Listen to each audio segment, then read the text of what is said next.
crocheter une maille serrée, un granny et c'est parti. C'est pas compliqué, on va y arriver avec nos mamies. Un crochet. Bonjour à tous, j'espère que vous allez bien. On se retrouve aujourd'hui, écoutez, pour ce bob bien simple, alors que tout le monde aime à appeler parce que ça fait bien, le bob Prada. C'est un bob avec des résilles tout simplement. L'avantage qu'il y a, pourquoi je le fais, parce qu'il est mixte et que mon petit-fils me l'a demandé. Donc voilà, on va partir là-dessus. On va faire ce bob qui est mixte, donc on peut le faire pour nous-mêmes. On va le faire avec le raffia rond que vous trouverez dans la boutique du Monde. Je vous mettrai bien évidemment le lien en barre d'informations. Alors, bien sûr, j'ai pensé à tout le monde, un petit imprimé écran si vous en avez besoin. On va commencer par le sommet donc du bob. Alors là, on va faire un petit récap, les circonférences. C'est-à-dire que vous prenez votre mètre ruban, vous mesurez, plap, plap, plap, plap, plap, et vous cherchez et vous aurez la circonférence correspondante, ce qui va vous donner le diamètre. Donc vous allez prendre votre règle et quand vous êtes en train de travailler, vous voyez où vous en êtes et vous voyez si vous êtes bien par rapport au diamètre que vous avez choisi. Et pour celles qui préféreront par le rayon, ça sera à vous de voir. Vous avez aussi la possibilité de le faire pour enfants. Là, je vais vous mettre un lien dans la barre d'information qui vous mènera vers le site Omni Calculator. C'est un site qui est génial. Vous mettez donc vous mesurez la circonférence de la tête de l'enfant et ça vous dira quel est le diamètre qu'il va falloir que vous fassiez ou le rayon. Voilà. Nous allons partir, pour ma part, avec un crochet en 3,5. Je crochette lâche. Vous crochetez normal, prenez du 3,75 voire du 4, vous crochetez serré 4 voire 4,5 sans aucun souci. Est-ce que le raffia rond est douloureux pour les mains? Non, je déteste le raffia plat parce que ça m'est très douloureux pour les mains et c'est le seul raffia que j'arrive à travailler sans souffrir. Donc je vous le recommande, il est en différents coloris. Du crème clair jusqu'au noir, enfin faites-vous plaisir. Moi mon petit-fils voulait quelque chose de naturel, donc on va lui faire quelque chose de naturel. Là je vous ai mis donc comment nous allons travailler et comment vous allez travailler, parce que je ne sais pas si vous allez le faire en quelle taille, donc qu'est-ce que vous avez besoin, ou si vous allez le faire pour enfants, etc. Vous avez une logique, donc nous on va faire les premiers rangs ensemble et après ça sera logique tout simplement, et après on fera les résilles et après on fera le plat. Et puis voilà, d'accord? Allez, écoutez, c'est parti. C'est le printemps, l'été arrive. On va venir mettre des couvre-chefs à toutes nos petites tribus. Alors, pour ma part, c'est un adolescent, moitié ado, moitié adulte. Donc, il n'a pas encore c'est pas encore bien fini tout ça, mais ça donne, le raffia va donner un tout petit peu avec le temps. Donc, on va partir sur 58, allez 58, parce que c'est un chiffre rond, puis on tombera jamais sur un chiffre rond. Vous vous doutez bien le bonheur du crochet. Allez, on va venir faire. Alors sincèrement, moi je reviens depuis le raffia rond. Le raffia plat, c'était vraiment ça a toujours été mon enfer. Le raffia rond, c'est vraiment le bonheur total. On commence par un cercle magique. Dans ce cercle magique, on va venir mettre 8 mailles serrées.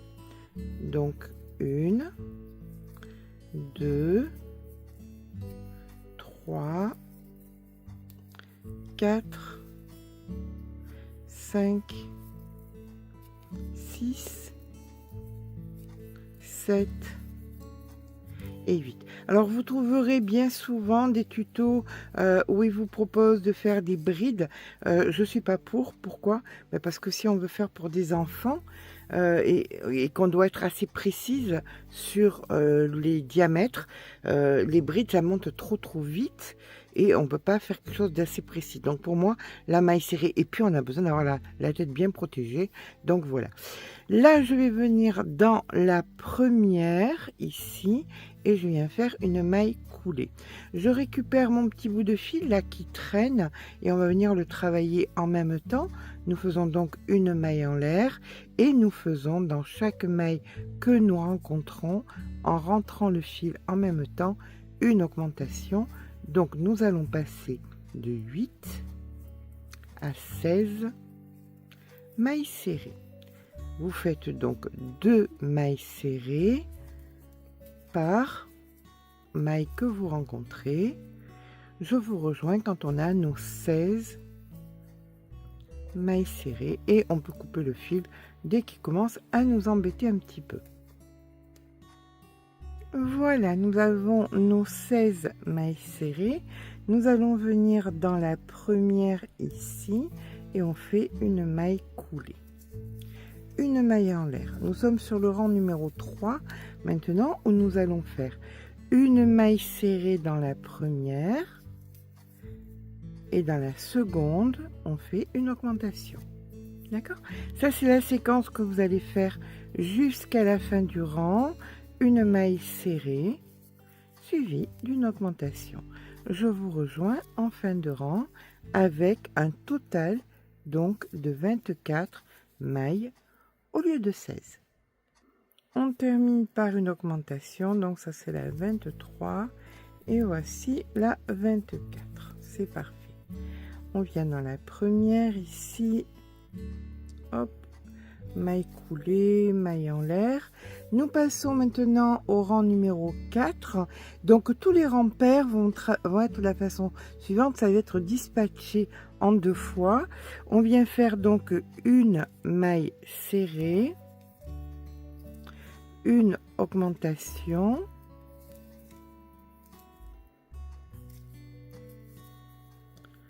et une maille serrée. C'est ça la séquence, d'accord? Il ne faut pas confondre celle-ci avec la première. Non, la séquence c'est maille serrée, augmentation, maille serrée. On recommence. Maille serrée, augmentation, maille serrée. On recommence. Maille serrée, d'accord? Voilà. On le fait 8 fois. Fin de rang, vous aurez 32 mailles. Je vous rejoins au bout des 32 mailles en ayant fait maille serrée, augmentation et maille serrée. À de suite.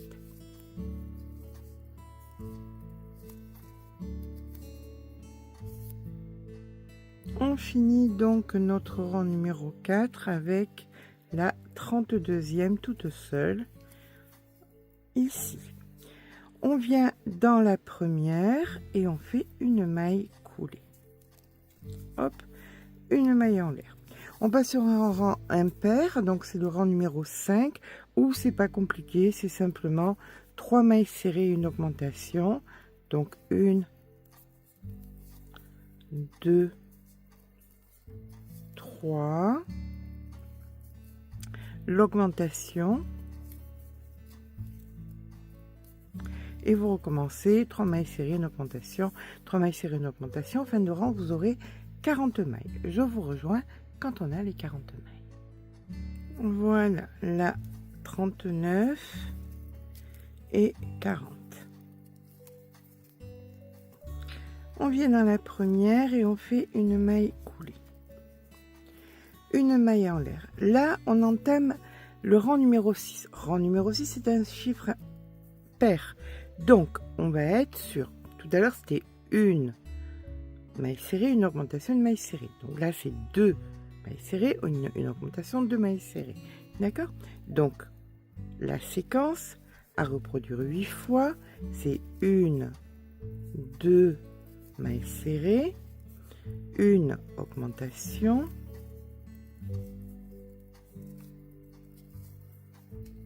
et 2 mailles serrées. On est bien d'accord que c'est ça la séquence. On n'utilise pas les 2 mailles serrées pour repartir sur une augmentation.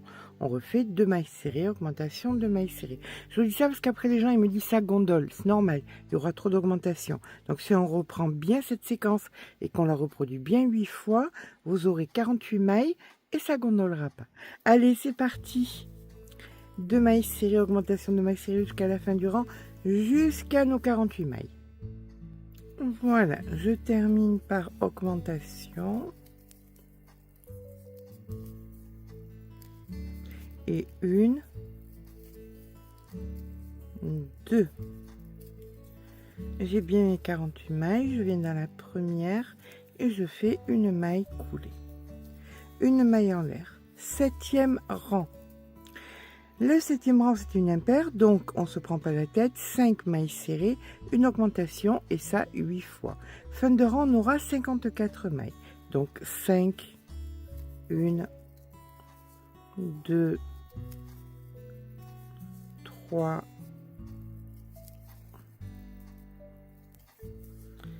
4, 5,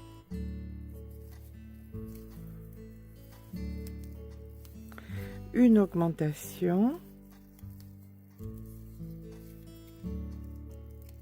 et on recommence 5 mailles serrées, augmentation, 5 mailles serrées, augmentation. On se rejoint quand on a nos 54 mailles. Voilà, et je termine par mon augmentation 53 et 54. Là, on va alors maille coulée, bien évidemment, hop, et maille en l'air. Je vais vous remontrer les séquences. Donc là, nous en étions à la 7e. Donc la 8e sera 3 mailles serrées, augmentation, 3 mailles serrées, 8 fois. La 9e, ça sera 7. Vous voyez, 1, 3, 7 sur les impairs. Hein. 1, 3, 5, 7, 9, etc. etc. Ensuite, sur les paires, eh bien, c'est 1, 2, 3, 4, 5, augmentation et le même nombre derrière, fois 8 chaque fois. Alors, si vous voulez, vous prenez un petit carnet, vous notez tout ce que vous devez faire, et chaque fois que vous avez fait le bon rang, hop, vous cochez, de façon à vous dire, bon, c'est bon, j'y suis. Ça, vous allez le faire jusqu'à ce que... Moi, je vous ai dit que j'allais faire 18 cm et demi, et bien, votre diamètre soit du diamètre que vous avez décidé par rapport à la circonférence dont nous avons parlé tout à l'heure. Moi, je vous ai parlé là de 58 cm, donc 18 cm et demi, 58 cm, 59, on ne peut pas vraiment savoir, hein, à une maille serrée près, c'est pas à la fin du monde non plus. Regardez, il n'y a que 3 mm d'écart. La distance grossièrement d'une maille serrée. Donc, vous allez faire, quand vous avez le diamètre qui correspond à ce que vous avez noté par rapport à la circonférence que vous avez prise, eh bien, vous vous arrêtez et on se rejoint. D'accord? Allez, à de suite. Donc voilà, comme je vous disais, il est impossible de tomber pile. Donc pour ma part, je suis, hop, vous voyez pas, hop, voilà. Je devais pour un 58-59 tomber entre 18,5 et 18,8. Je suis à 19. Il y a 2 mm d'écart. C'est pas la fin du monde non plus. D'accord? Donc là maintenant, on a terminé. Je vais venir. Alors, voilà comment j'ai fait. J'ai fait ma petite liste et je cochais chaque fois. Donc, je viens de terminer mon 13e rang ici avec 104 mailles. Immanquablement, comme vous le voyez, nous avons des nombres pairs de mailles, peu importe la taille que vous fassiez. Et ça va être assez important. On va venir donc dans la dernière maille ici. Par contre, j'ai dû descendre le crochet. On le sait, hein, le crochet, on doit toujours s'adapter. Je sentais que je commençais à travailler un petit peu trop lâche. Je suis en train de regarder une série en même temps, donc je ne faisais pas trop attention. C'était un petit peu automatique. Je sentais que j'étais un petit peu trop lâche, donc j'ai descendu le crochet. Ça a récupéré les choses. Donc peu importe que vous ayez une taille enfant ou une taille homme ou taille femme avec une tête de 64, 66, peu importe, vous êtes immanquablement sur un nombre de mailles paires. Ça c'est important. Là maintenant on va commencer les résilles. Et pour faire les résilles, nous allons venir faire 1, 2, 3, 4 mailles en l'air et on passe une maille, on va dans la maille d'après et on fait une bride.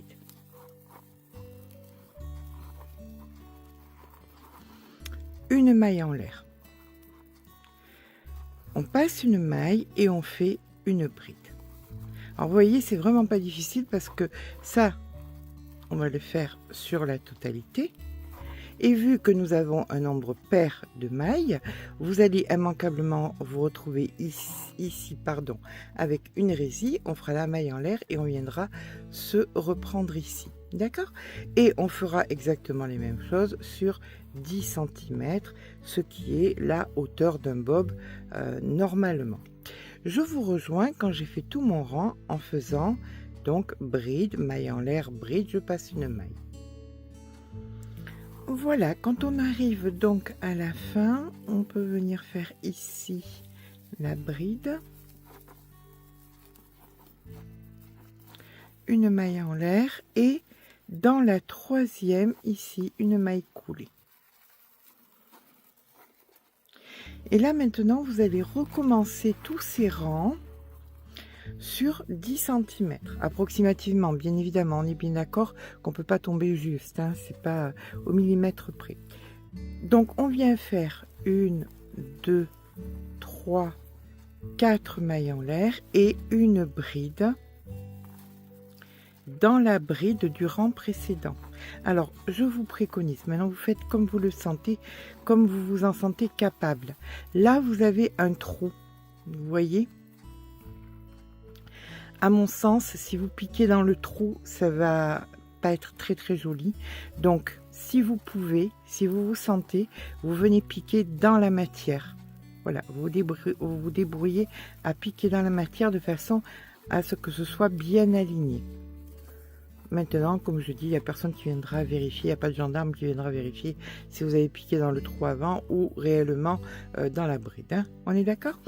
Donc, vous allez faire ça sur plusieurs rangs jusqu'à ce que vous ayez fait 10 cm. Quand les 10 cm sont faits, on se rejoint. Alors voilà, alors en fait j'avais décidé de faire 10 cm parce que c'est généralement ce que je fais pour les chapeaux, mais là c'est un bob, c'est pas un chapeau. Donc, du fait que ce soit un bob, je pense que j'ai fait 9 cm. Vous me direz, c'est pas beaucoup d'écart, mais l'arrondi donne plus de profondeur. Donc ça se passe bien.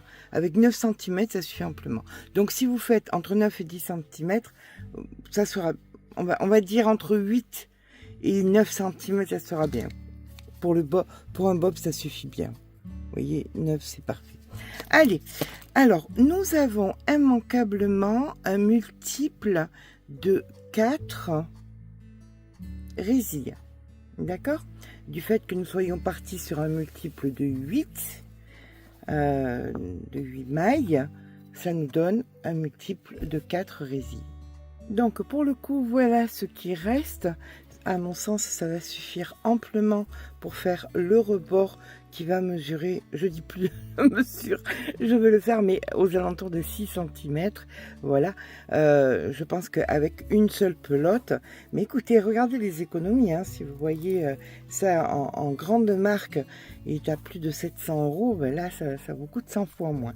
C'est quand même une sacrée économie et qui fait plaisir puisque c'est à la mode. C'est toujours à la mode, c'est toujours sur les sites de cette grande marque de grande couture. Alors, ce que nous allons faire, c'est donc 1, 2, 3 mailles en l'air, une bride à l'intérieur, une bride sur la bride d'à côté. Donc là, on n'a pas fait d'augmentation puisque ici c'est 1, la maille ici 2 et là 3, mais là vous allez faire une augmentation. Voilà, donc vous faites 2 brides à l'intérieur.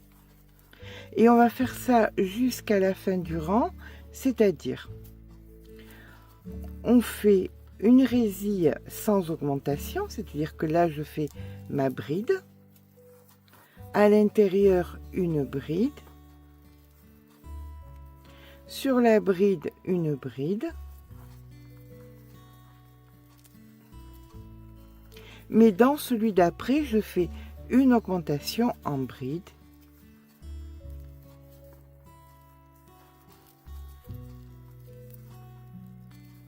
et une bride ici, d'accord. Donc on a un nombre pair immanquablement, ça sera parfait. Pas d'augmentation, augmentation, pas d'augmentation, augmentation, etc., etc. Et on se retrouve en fin de rang. Voilà, nous passons à présent au rang numéro 2. Donc d'abord, on vient faire la maille coulée. 1, 2, 3 mailles en l'air. Et là, vous allez faire 2 rangs, celui-ci plus un autre, d'une bride dans une bride, tout simplement. Et on aura terminé notre chapeau, notre bob en fait. Donc ce rang, un autre, pas d'augmentation, rien du tout. On se rejoint tout à l'heure. Donc voilà, quand on arrive à la fin, bien on a fait notre maille coulée et là on va venir rentrer notre fil.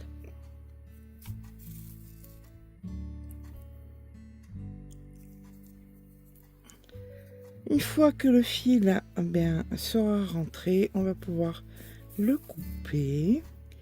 Alors l'avantage c'est que vous pouvez former, par exemple vous voulez faire les bords, vous pouvez mettre un petit coup de fer, c'est de la cellulose, donc il n'y a absolument aucun souci là-dessus. Ça ne le brûlera pas ni quoi que ce soit. Et bien voilà, notre bob est à présent terminé. Comme vous voyez, il tient tout seul. Il nous reste encore tout ça. Donc une seule pelote aura suffi.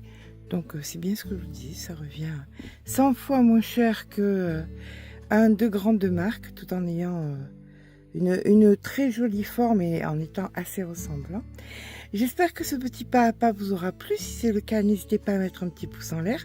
Ça fait toujours plaisir. N'hésitez pas à vous abonner. Sur ce, je vous fais de gros bisous et je vous dis à très vite pour un nouveau tuto.